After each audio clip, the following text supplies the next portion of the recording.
I want to like with the Rhythm and Blues. How'd that come along? Rhythm and Blues came along because had gone through then. My last guy that I had was on singles was Snooker, and they were going to move me over. No, then I got it wrong. Greg was finished with whatever he was doing. Remember, he was wearing the leg brace thing and doing that stuff with Jimmy, and they needed to do something. The tag teams at the time, they had I don't think the Ruggios might have been there, might not at the time. They had Heart Foundation. They had Powers of Pain.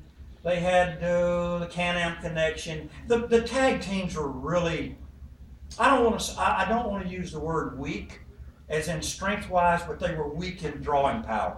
The tag teams were just not the teams that could sell tickets. It just was not working anymore. So they needed a tag team, and they came up, and we didn't have a name. They put Greg with me, and they said, Greg, and Greg, I think he died. It's there, maybe not. He died later. Pat Patterson came to us and said, "We need you guys are going out in about 10 minutes." Like, why do you wait till 10 minutes before? We've been here since 10 in the morning.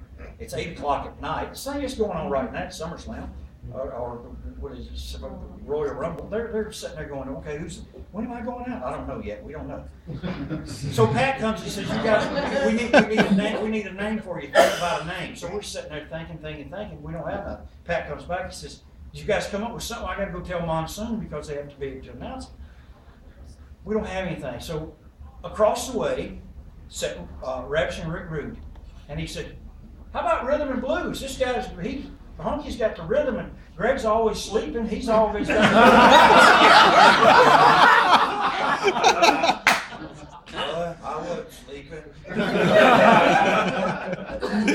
So that's how the name came up. And then I think the next week they decided, "Greg, you need black hair."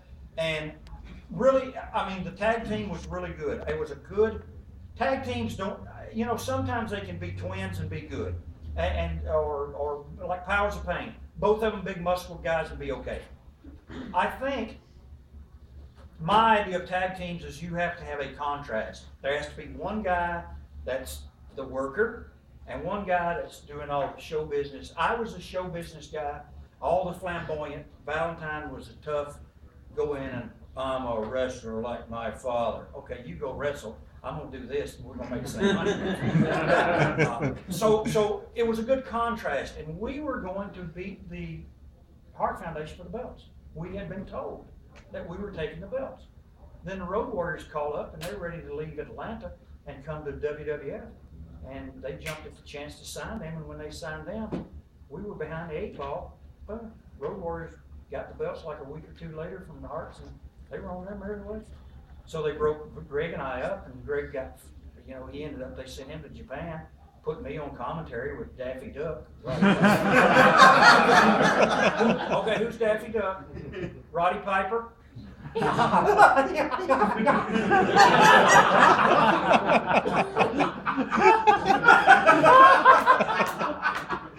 couldn't get a word in edgewise. You got Vince talking. Vince is very good. Vince is the best on commentary. Monson was great. Jesse was good. Vince is great in that chair. He's fantastic. But he knows his product. It's his talent. He knows what he's doing. He knows everything. And of course, he don't make mistakes because he's the boss. And so what if he made a mistake? It's his company. But he's got Daffy Duck sitting there, and he's got me. Now I can't get a word in edgewise because, Piper. Wow.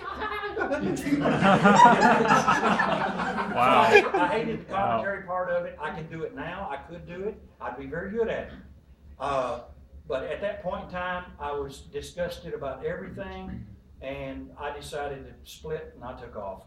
And by doing that, that was the second time I'd walked out on Vince without telling him I'm quitting. And the first time, he kind of forgave me. The second time, he never forgave me. He'll never forget it. And he brought me back as if things I'd never done anything wrong, but he'd never trust me again. I know that.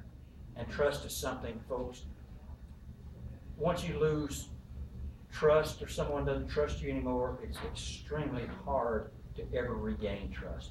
And if I had to do something over again, I would have been more manly about it and more politically correct as opposed to just packing my bag and leaving. You know, it's a cowardly way to do it by just packing up and leaving. I did have a lawyer when I left, not doing commentary. He sent the notice to the lawyer at WWF, who he didn't know, I didn't know, had gone on 2 weeks vacation. So Vince never knew. He thought I walked out on him again, but I didn't. I did send in a notice that I would not be at Madison Square Garden to do commentary. I'm finished with the company, but the lawyer was going on vacation and Vince never knew. So Vince calls me up and said, "Where are you?" I said, "I'm home in Memphis." "Well, what are you doing in Memphis? You're supposed to be in the garden." I said, "I sent you a notice, you didn't get it?" And he went, click. I didn't hear from him again for 9 years. Ouch. 9 years before they ever called back. 9 years. So I let a lawyer do something I should have done myself. Yeah. I don't know if Vince ever saw the notice that I left the company.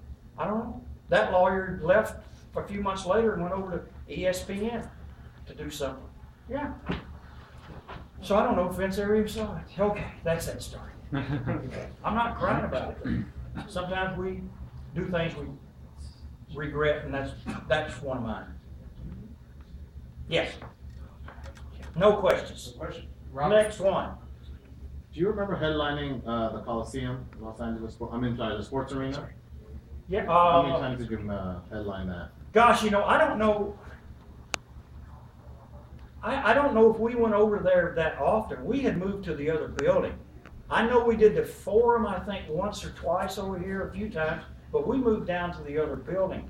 Was that? The sports arena. It was a Yeah, Sports arena. Yeah, I thought there was an older building. That's San Francisco. Coliseum?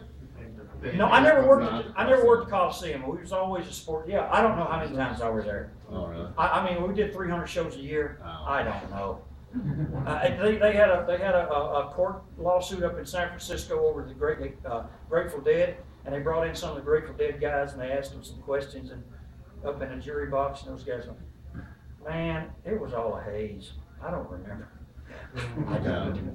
I know it only seems like yesterday, and Hogan said it himself the other day. 30 years of Hulkamania happened last week, Thursday or Friday. It was the anniversary of Hulkamania. Yeah. And he said it seems like yesterday, but it's been 30 years. Wow. Yes, sir.